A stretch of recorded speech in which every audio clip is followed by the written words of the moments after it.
That song takes me back a lot of years, one of the early songs I learned to play on the guitar. The Law of the Lord by Joanne Graham. It's a song that takes words from Psalm 19, speaking about what a gift God's Word is to us, how it changes us, how it delights us when we understand it carefully. Hi, I'm Pastor Larry Becker from Trinity Lutheran Church. We're introducing the text for this coming Sunday, March 8th, 2015, the third Sunday in the season of Lent.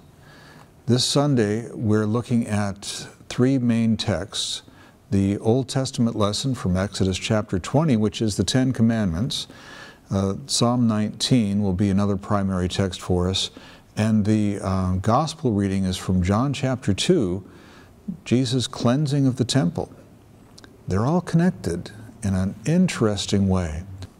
When God's people came out of Egypt, out of slavery, into the freedom of the Promised Land, they were a mess. They were a disaster. They were destroying each other and themselves. God gave them the law as a way to help them stay on track and find what life could be, what it was supposed to be, what God always intended. Fast forward 1,000 years, and we see Jesus upset. In John chapter 2, he is driving people out of the courtyard of the temple with a whip that he had made. He was so upset with them because they were distorting God's law and God's intent for them. These religious people were using religion to manipulate and control and extort from people. That is never God's intent for us then or now.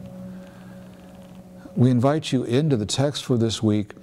I'll list the text below so that you can use them in your devotions this week.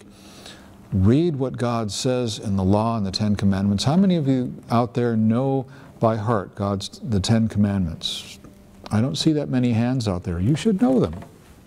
You should have them down pat, because they give us a guideline. They give us a fence, a boundary to stay within.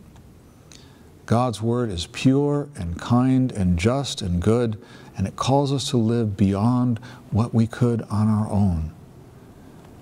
Jesus came to bring us forgiveness because we fail constantly, but it still is that guideline, that fence for us to show us the way and to show us when we're messing up. We have our services this coming week at 8:30 and 10:45. 10:45 is contemporary. The early one is more traditional service. On Wednesdays, we have our soup supper at 6 p.m. and our meditation service on the parables of Jesus at 7 p.m. We'd love to have you be a part of worship with us this week.